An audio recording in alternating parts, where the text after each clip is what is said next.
Pada video kali ini kita akan mengkaji mengenai diskursus qawaid fiqhiyah sebagai metode dan dalil hukum Islam.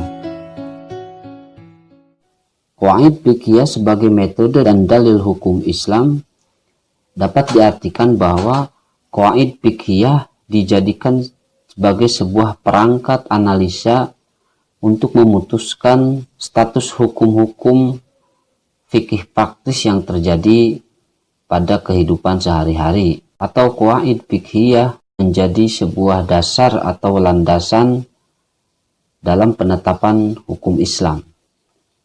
Dalam khazanah hukum Islam, qawaid fiqhiyah memiliki urgensitas yang cukup besar.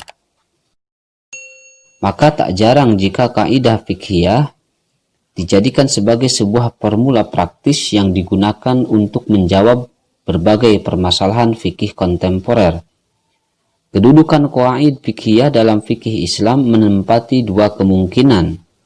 Yang pertama, qawaid fiqhiyah dijadikan dalil hukum, dan kedua, qawaid fiqhiyah dijadikan salah satu metode penentuan hukum. Posisi qawaid fiqhiyah sebagai dalil hukum masih menjadi perdebatan di kalangan ulama fikih. Ada ulama yang menolak menjadikan qawaid fiqhiyah sebagai dalil hukum, dan ada ulama yang membolehkan qawaid fiqhiyah sebagai dalil hukum.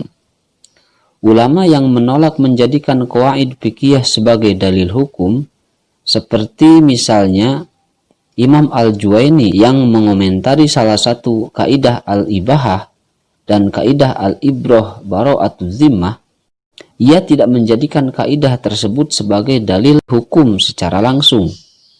Ia hanya menjadikan kaidah tersebut sebagai langkah awal dalam memutuskan hukum.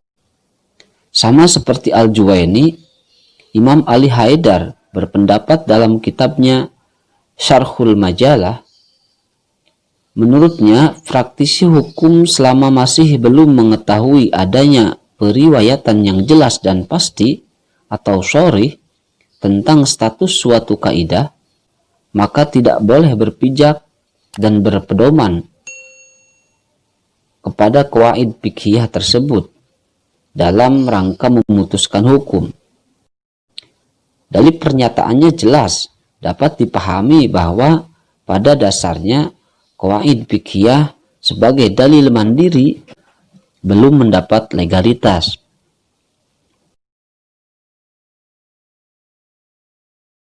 Menurut Ibnu Najim, seluruh qawaid fiqhiyah selalu tidak bisa dilepaskan dari pengecualian atau mustasnayat.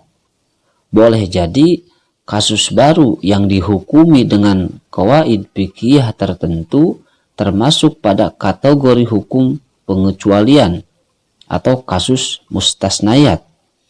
Dengan demikian, qawaid fiqhiyah tidak dapat dijadikan pijakan secara mandiri untuk berargumentasi atau dijadikan dalil hukum. Qawaid fiqhiyah hanya dapat dijadikan perangkat alternatif atau alternatif pertimbangan untuk melakukan takhrij kasus fikih baru atau induksi terhadap kasus-kasus yang telah diputuskan hukumnya. Sedangkan ulama yang membolehkan qawaid fiqhiyah sebagai dalil hukum diantaranya Syekh Ali An-Nadawi dan Muhammad Al-Azam yang mengatakan bahwa satu kondisi qawaid fiqhiyah dapat menjadi dalil yang mandiri. Artinya, qawaid fiqhiyah dapat dijadikan perangkat metodologi secara langsung tanpa dukungan dalil-dalil lain. Qawaid fiqhiyah semacam ini mirip dengan kedudukan Al-Quran, Al-Hadis sebagai dalil normatif. Akan tetapi, tidak semua qawaid fiqhiyah dapat diposisikan sebagai kaidah yang mandiri. Dengan demikian, menurut ulama kelompok kedua, sebuah qawaid fiqhiyah dapat dijadikan dalil mandiri bagi sebuah kasus ketika kaidah tersebut ditetapkan dengan nas yang sharih.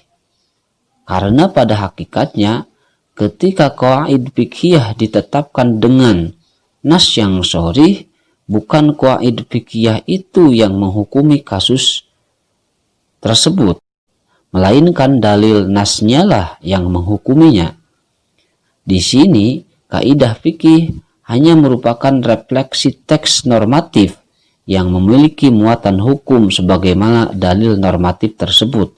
Sehingga, qawaid fikih yang bisa mandiri adalah kaidah yang langsung disandarkan pada nas-nas syar'i, baik nas Al-Quran maupun hadis Nabi. Terima kasih. Demikian penjelasan tentang polemik qawaid fikih sebagai metode dan dalil hukum dalam khazanah pemikiran hukum Islam di kalangan ulama hukum Islam.